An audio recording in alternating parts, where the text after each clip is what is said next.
Hello guys, இன்னைக்கு வந்து order பார்த்தீங்க அப்படின்னா பைனாப்பிள் கேக் ஆர்டர் பண்ணியிருந்தாங்க. பைனாப்பிள் கேக் ஸ்டார்ட் பண்ண உடனே பார்த்தீங்க அப்படின்னா இன்னைக்கு எங்க ஊர் சைட்ல எல்லாம் பவர் கட். என்ன பண்றதுன்னு தெரியாம நான் குக்கர்ல கேக் ரெடி பண்ணி எடுத்துக்கிட்டேன். குக்கர்ல ரெடி பண்ணி எடுத்தாலும் கேக்கோட ஸ்பாஞ்ச் ரொம்ப நல்லா வந்திருந்தது.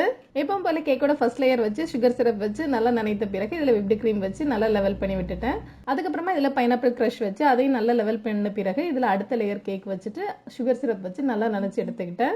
எல்லா லேயரையும் இதே போல நான் செய்து எடுக்கிறேன். அதுக்கப்புறமா இதுக்கு நம்ம க்ரம் கோட் கொடுக்க ஸ்டார்ட் பண்ணிடலாம். க்ரம் கோட் கொடுத்ததுக்கு அப்புறமா கொஞ்ச நேரம் ஃப்ரிட்ஜில் வச்சு எடுத்துட்டு நான் இதுக்கு மெயின் கோட் கொடுக்க ஸ்டார்ட் பண்ணிட்டேன். ஆரஞ்சு கலர்ல கேக் வேணும்னு கேட்டிருந்தாங்க. அதனால மெயின் கோட்டுக்கு நான் ஆரஞ்சு கலர் கொடுத்துக்கிட்டேன். இதுக்கு மேலே எல்லோ கலர்ல ரோஸ் டிசைன் வச்சாச்சு.